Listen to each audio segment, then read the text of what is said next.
Alright, it's the last of the A series pack, the Galaxy A33. Not too short, but still with a very compact feel. It packs the same Exynos 1280 processor as the Galaxy A53, a quad camera setup, and an IP67 water and dust resistant design. The box comes with the phone, obviously, the SIM ejection tool, and a Type-C to Type-C cable. No charger, no case, no earphones, and no pre-applied screen protector. Eco-friendly packaging. Now the phone sells for $25,499 for the 6GB variant, and it comes in 4 vibrantish colors. I've got the peach here, but then there's white, black, and blue. Now I highly recommend that you get yourself the 8GB variant and just future-proof yourself.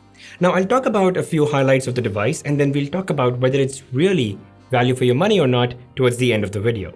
The A33's got a quad camera setup, but with a 48 megapixel primary sensor and improved stabilization achieved by a combination of OIS and AI.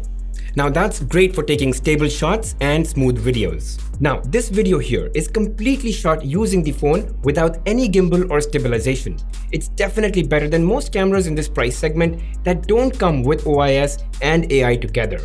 And optical image stabilization works in all video resolutions including 4K. Now here are some photo samples that I took. The picture quality seems decent at best. I obviously took a lot in broad daylight to see how the camera handled extreme exposure. Now there were some times when the sky gets blown a bit, but then sometimes it handled quite well with the blues looking good in the sky. And then when it came to indoor photos in nicely lit conditions, they came out really good. Colors seem natural. Samsung has done a good job of not over-processing the pictures and kept the details intact.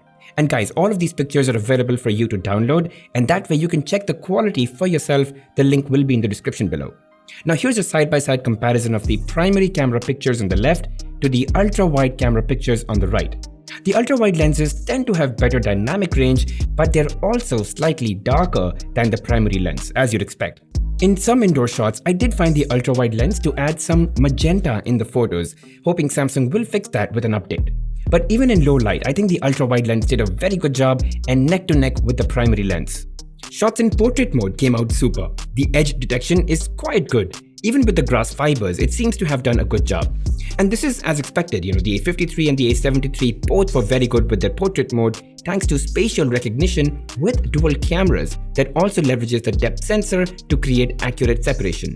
And here are some selfies taken using the 13 megapixel front-facing camera against different lighting conditions and in regular as well as portrait mode. They're not super, but they're not bad at all. They're quite nice and usable. In low light, the AI stabilization definitely helps in taking shake-free photos, and you'll see that the lights don't leak in the pictures and they look super sharp. Sure, there's some noise in the sky when it becomes dark, but again, given the price segment, I think it's an acceptable output. And while there are few phones in this price segment that do offer optical image stabilization, there are even rare that offer AI stabilization alongside. You saw the footage, you decide. There's also a photo remaster feature that allows you to enhance your dull images and make them pop better. And then there's object eraser that intelligently removes unwanted objects in your picture. They both work decently well. Now, the Galaxy A33 pretty much has the same design as we saw in the A53 and the A73. Soft matte plastic back with a very smooth texture, rectangular body with flat display, very seamlessly blending camera housing, and an IP67 water and dust resistant body.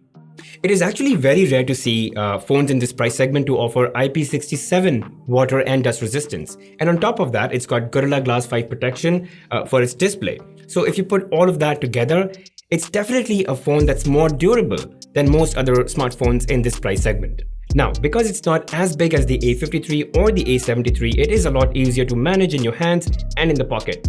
But it's still quite a large display and not meant for one-handed use. But given the fact it's got a massive 5000 mAh battery, I find it quite lightweight and relatively compact.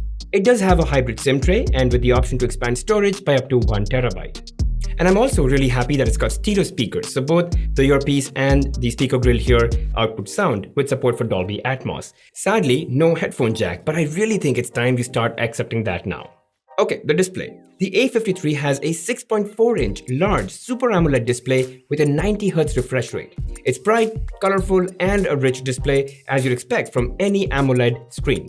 It's a Full HD Plus display, so you experience super crisp content whether you're watching videos or playing games. It's not 120Hz, but very honestly, the perceivable difference between a 90Hz display and a 120Hz display is really not a whole lot. I mean, 90Hz is also quite smooth and the scrolling experience is just about as good as 120Hz. The screen, it looks quite bright even outdoors and has a peak brightness of 800 nits, which is about the same as in the higher variants like the A53 or the A73.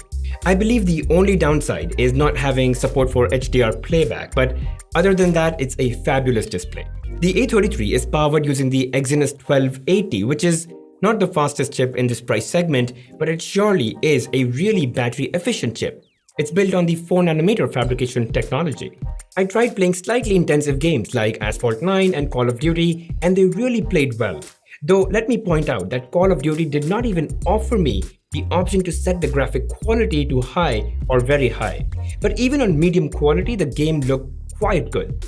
Asphalt 9 too played smoothly without any hiccups. I did not experience any kind of lag or frame drops.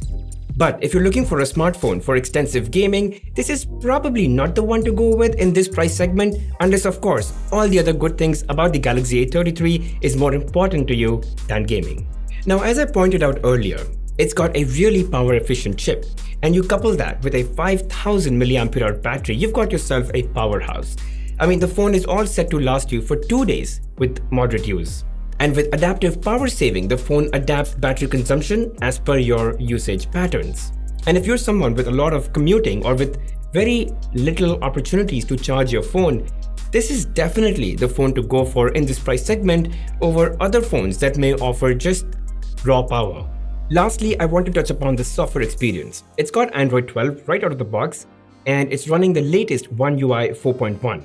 Like the A53 or the A73, you get all the latest features like link to Windows, screen recorder, extra dim, Bixby routines, secure folder, and Dolby Atmos.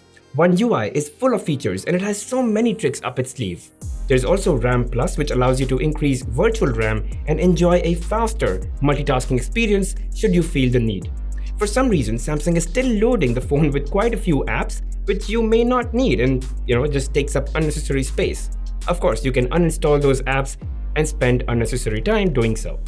But the most important thing about the software experience is that Samsung has guaranteed it's going to give you 4 years of OS upgrade on the Galaxy A33. So if it ships with Android 12 right now, the phone is all set to receive all the way up to Android 16.